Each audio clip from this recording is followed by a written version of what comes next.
శృంగేరి పీఠంతో కూడా మీకు చాలా అనుబంధం ఏర్పడింది కదా సార్, అది ఎలా జరిగింది అది? శృంగేరి పీఠం అప్పట్లో రామ్కో సిమెంట్స్ అని ఉన్నాయి కదా, వారు సుబ్రహ్మణ్యం గారిని ఉండేవారు. ఆయన నా ప్రవచనాలు విని, వారి శ్రీమతి గొప్ప సంస్కృత పండితులు, నా ప్రవచనాలు విని నా చేత వాళ్ళ ఊళ్ళో ప్రవచనం చెప్పించాలని కోరుకున్నారు. అప్పుడు వాళ్ళు శృంగేరిలో కూడా ఒక కట్టడం కట్టుకుని దాని ప్రారంభోత్సవాన్ని రమ్మని నన్ను కోరుకున్నారు. నేను వెళ్ళినప్పుడు నన్ను స్వామివారికి తీసుకెళ్లారు. అదే ప్రథమంగా భారతీయ మహాస్వామిని దర్శించాను. నన్ను చూస్తూనే ఆదరంగా పిలిచారు. అప్పటి నుంచి ఆ పీఠంతో అనుబంధం ఉన్నది. గురుస్థానంగా భావిస్తాను నేను భారతీయ మహాస్వామి వారిని. వివిధ సందర్భాల్లో వారు నన్ను పిలిపించడం, శృంగేరిలో ప్రవచనాలు చేయడం కూడా జరిగింది. నా భాగ్యం ఏంటంటే ఆయన వింటూ ఉండగా గంటన్నర ప్రవచనం చేశాను నేను. అదొక భాగ్యం. అంటే ఏ టాపిక్ మీద చేశారు? అంటే నా అక్కడ ప్రవచనం శివతత్వం మీద చెప్తున్నాను. ఆ చివరి రోజు వచ్చేప్పుడు శివపార్వతుల కళ్యాణ ఘట్టం, అది వారి సమక్షంలో చేయాలి అని కోరిక. అది నిర్వాహకులు అడిగితే చేయమని అన్నారు. వారి ముందు, అందులో ఒక యతీశ్వరుల ముందు కళ్యాణ ఘట్టం ప్రవచనం చేయడం కొంచెం చిత్రమే. కళ్యాణాన్ని తాత్వికంగా చెప్పగలిగే అదృష్టం లభించింది. అది విని వారు ఆదరించారు. అంటే వారి ముందు మాట్లాడడమే భయం, ముక్తి భవించిన సరస్వతి కదా, అలాంటిది వారి అనుగ్రహం వల్ల మాట్లాడగలిగాను. వారు ఆశీర్వదించారు. అప్పటి నుంచి వారికి నాపై వాత్సల్యం. తర్వాత నేను త్యాగరాజ స్వామి గురించి తిరువయ్యాలో ప్రవచనం చేసినప్పుడు, వారి శృంగేరి వారి ట్రస్ట్ ఉంది అక్కడ, త్యాగరాజ ఆరాధన కైంకర్య ట్రస్ట్. దాని ద్వారా నాకు సత్కారం పంపించారు శృంగేరి నుంచి. భారతీయ త్యాగరాజ సమ్మాన్ అని ఒక పెద్ద ప్రెస్టీజియస్ అవార్డు, అది ఇప్పించారు. అనేక పర్యాలు శృంగేరి వెళుతూ ఉన్నాను. తర్వాత వారి బోధలు అవి నాకు బాగా ప్రభావం చూపించాయి. అంతేకాదు ఇటీవల భారతీయ తత్వ పురస్కారం కూడా నాకు అనుగ్రహించారు వారు. కళ్యాణం అంటే వాళ్ళ దృష్టిలో, పీఠాధిపతుల దృష్టిలో లోక కళ్యాణమే కదా. శివపార్వతులు అంటే ఈశ్వరుడు ఆత్మస్వరూపుడు, పార్వతీదేవి బుద్ధి స్వరూపం. తాత్వికంగా లోపల సమన్వయం ఉంటుంది, బయటకు కదలాగున్నా. తర్వాత బ్రహ్మానందం గారితో కూడా మీకు బాగా అనుబంధం ఉంది. ఏదో సందర్భంలో ఆయన మాట్లాడుతూ మీ గురించి ఒక గొప్ప మాట అన్నారు. ఆయన కడిగిన ముత్యము అన్నారు ఆయన. అది మీకు బ్రహ్మానందం గారితో ఎలా సార్ అనుబంధం? సినిమా రంగాలు ఉన్నప్పుడు మంచి మంచి సహృదయులతో స్నేహం ఉందండి. ముఖ్యంగా సిరివెన్నెల సీతారామ శాస్త్రి గారు వివిధ అన్నగారులాగే అలాగిద్దరం కలుసుకునేవాళ్ళం, మాట్లాడేవాళ్ళం. సాహిత్య చర్చ, తాత్విక చర్చలు ఉండేవి. మంచి సాహిత్య వాతావరణం ఉంది. మంచి మంచి కవులు ఉన్నారు అప్పుడు, వారితో మాట్లాడుకోవడం. అదేవిధంగా తనికెళ్ళ భరణి గారు మంచి సాహితీవేత్త. అప్పుడు బ్రహ్మానందం గారు కూడా నాకు పరిచయం. బ్రహ్మానందం గారు కూడా మంచి సాహిత్యవేత్త, చదువుకున్నారు కదా తెలుగు బాగా. అప్పట్లో నేను మొట్టమొదటి శివపదం పుస్తకంగా తెనాలి ద్వారా వేయించారు మొదటిగా. అప్పటి నుంచి మాకు స్నేహం ఉందండి. తర్వాత కూడా నేను ఎప్పుడు నా ప్రవచనాలను చూస్తూ ఉంటాను. ఒకసారి ఫోన్లో చెప్పారు, చాలా సంతోషం. వారితో స్నేహం కొనసాగుతుంది. వారు, భరణి గారు, వీళ్ళందరూ. వేటూరి గారితో మీకు పరిచయం బాగుందండి. సినిమా రంగంలోకి వెళ్ళాక వేటూరి గారిని చూడాలని తహతకలాడాను. ఎందుకంటే ఆయన సాహిత్య దిగ్గజం సినిమా రంగంలో, అపూర్వమైన కవి. సినిమా రంగంలో ఆకర్షించడానికి కారణం ఈ కవులు. గొప్ప కవి ఆయన. ఆయన వెళితే నాకు చాలా ఆనందంగా పలకరించి ఆదరించారు. దాని తర్వాత వారితో అనేక సందర్భాలు మాట్లాడాను. ముఖ్యంగా నేను ప్రవచనాలు చేస్తున్న కాలంలో విశాఖపట్నంలో ఆయనకి స్వర్ణ కంకణం తొడిగారు సంస్థ వాళ్ళు, నా చేతితో చేయించారు. అప్పుడు ఇంకా దగ్గరగా ఉన్నాం. ఇది మర్చిపోలేని అనుభూతి. అంటే మీరు ఒక సినిమా కవిగా, ఒక సాహిత్యవేత్తగా, ఒక కవిగా, ఇటు వేటూరి గారిని, ఇటు సిరివెన్నెల గారిని, ఇద్దరిని మీరు వాళ్ళ సాహిత్యాన్ని దగ్గర నుంచి చూశారు, వాళ్ళను దగ్గర నుంచి చూశారు కదా. వాళ్ళిద్దరిలో ఉన్న ఒక్కొక్కరు ఆకర్షణ ఎక్కడ ఉందంటారు? ఎవరి శైలి వారిదే అయినప్పటికీ కూడా వేటూరు గారి పాట చాలా అలవోక వచ్చేస్తుంటుంది, హాయిగా ఉంటుంది. మన వీరి సిరివెన్నెల వారిది గంభీరంగా తీసుకొస్తారు. ఒక్కొక్కటి ఒక కవిత్వాన్ని దట్టిస్తారు దాంట్లో. అందుకు కొన్ని పాటలు అయితే పాటే కావ్యంలాగా రచించినవి చాలా ఉన్నాయి. వేటూరు వారు ఒక మాట విసిరారంటేనే ఒక పెద్ద వాక్యంలో ఉంటుంది. నీ మౌనమే దశోపనిషత్తులే ఇలవెలయ అన్నారు. ఎంత లోతైనటువంటి మాట. ఇలాంటి మామూలు పాటల్లో కూడా చాలా గొప్పగా చూపిస్తారు ఆయన. పూర్వ ప్రబంధ కవి శైలి కూడా చూపిస్తారు. ఆయన కూడా విశ్వనాథకి పరమభక్తుడు కదా. అవును, వేటూరి గారు ప్రాచీన కవులందరివి కూడా బాగా అధ్యయనం చేసిన వారు. విశ్వనాథన్ గారు అంటే ఆయనకు చాలా ప్రీతి. తర్వాత ఈ పీఠాధిపతిగా మీరు ఏమైనా భవిష్యత్తులో మారే అవకాశం ఉంటుంది? అలాంటివి ఏం లేదండి. ఇప్పుడు చేస్తున్నది కొనసాగితే అదే చాలు. అంటే ఇప్పుడు శివానందమూర్తి గారు మరి ఆయన్ని కూడా కాషాయం ధరించని కర్మయోగి అని, అంటే మామూలుగా ఆయన ఒక పీఠాధిపతి అని ఆయన తను తాను భావించకపోయినా, ఆ రూపం ఆయన సంతరించుకోకపోయినా, ఆయన నడిచిన మార్గం అటువంటి మార్గమే కదా. సో అటువంటి మీకు ఆయన అటువంటి ప్రేరణ ఏమైనా ఉందా? ప్రభావం ప్రేరణగా లేదు కానీ కేవలం భగవద్ ఉన్ముఖంగా ప్రయాణించడమే జీవితం అని నా తాలూకు అభిప్రాయం. భగవద్ అభిముఖంగా ప్రయాణిస్తూ ఉండాలి. మన లక్ష్యం భగవత్పాదాలే కనుక అక్కడ ప్రయాణిస్తున్నాం కనుక ప్రతి అడుగు అటువైపే వెళుతున్నప్పుడు జాగ్రత్తగా ఇప్పుడు ధర్మము, భక్తి, తత్వచింతన ఈ 3 ప్రధానం. ఆ మూడింటితో నేను ప్రయాణం చేస్తున్నాను. అంటే మీ ఇష్టదైవంగా చెప్పాలంటే ఎవరు చెప్పాలి? అంటే అద్వైత సిద్ధాంతంలో పరమాత్మ విషయంపై ఒక ప్రగాఢమైన అభిప్రాయం ఉంటుంది. సచ్చిదానంద స్వరూపుడు పరబ్రహ్మ ఉపాసకుల కార్యం కోసం బహురూపాలు ధరిస్తారు.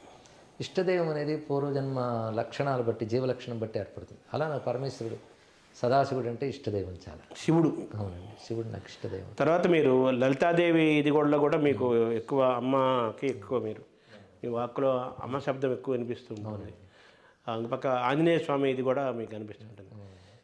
ఇందరి దేవతల ఆకర్షణ మధ్య మీరు కొట్టుమిట్టడం లేదా?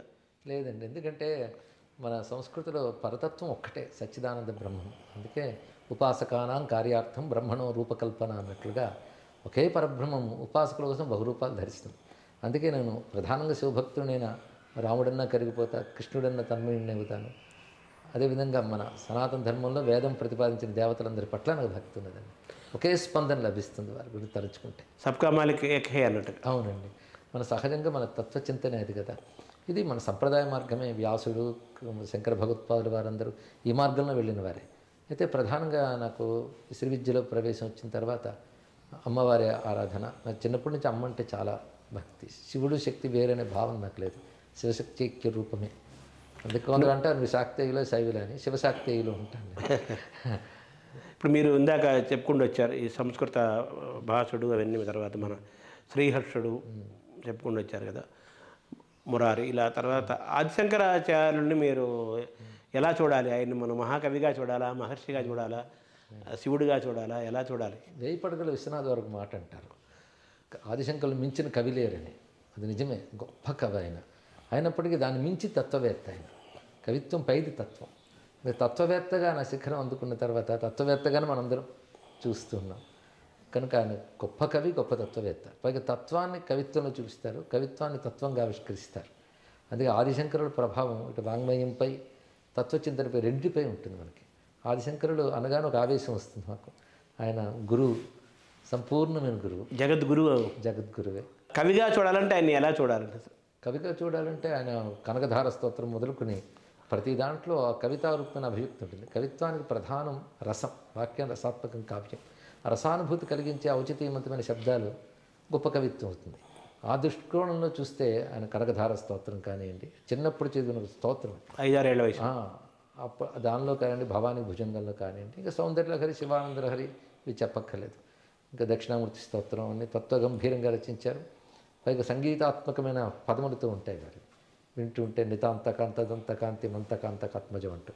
కనుక అటు శబ్దాలంకార, అర్థాలంకారాలతో కూడాను పుష్టి కలిగిన కవి ఆయన. అందులో ఆయనలో ఒక మహాకవి, ఒక మహావాగ్గేయ స్వరూపం కూడా ఉందని మనం అంతే చెప్పాలి, సందేహం లేదు. అందుకే కానీ ఇప్పటికీ కూడా ప్రపంచవ్యాప్తంగా ఆయన శ్లోకాలు రానివాళ్ళు లేరు. మీరు బాగా మిమ్మల్ని వెంటాడే ఆయన సాహిత్య సర్వస్వంలో ఏది ఎక్కువ సార్ మీకు పదే పదే మీరు మననం చేసుకునేది? దక్షిణామూర్తి స్తోత్రం నాకు ఎక్కువ ప్రీతి అండి వారి రచనల్లో. అలాగే వీళ్ళ పూర్వ పురాణాలలో అనేక అష్టాదశ పురాణాలు ఉన్నాయి కదా, ఈ అష్టాదశ పురాణాలను మీరు అధ్యయనం చేశారు? అష్టాదశ పురాణాలు చదువుకున్నాను సాధ్యమైనంత. వాటిలో మీకు బాగా ఎక్కువ కృషి ఎక్కడ జరిగింది? అంటే పురాణములు 18 అనే ఒక విభాగం అనుకున్నా, పురాణం మేమంతా కలిపి ఒకటే అనేది ప్రధానమైనటువంటి లక్షణం నాకు అర్థమైంది. దేనికది గొప్పదైనప్పటికి కూడా పురాణాల్లో విశేషించి స్కాందం మొదలైనవి ఎన్నో విస్తారమైన అంశాలు మనకు చెప్తూ ఉంటాయి. విష్ణు పురాణం ఒకటి చాలా విశేషంగా నాకు నచ్చుతుంది. విష్ణు పురాణం చాలా విస్తారం. మార్కండేయ పురాణం అత్యద్భుతమైనటువంటి కథలు నేటి కాలానికి కూడా పనికొచ్చి ఉంటాయి. ఈ రెండు చాలా విశేషంగా అనిపిస్తాయి. అనేక మహాకావ్యాలు అక్కడి నుంచే పుట్టుకుంటూ వచ్చాయి కదా. అవునండి, పురాణమయం మన భారతదేశంలో విడదీయలేని ప్రభావం చూపించింది.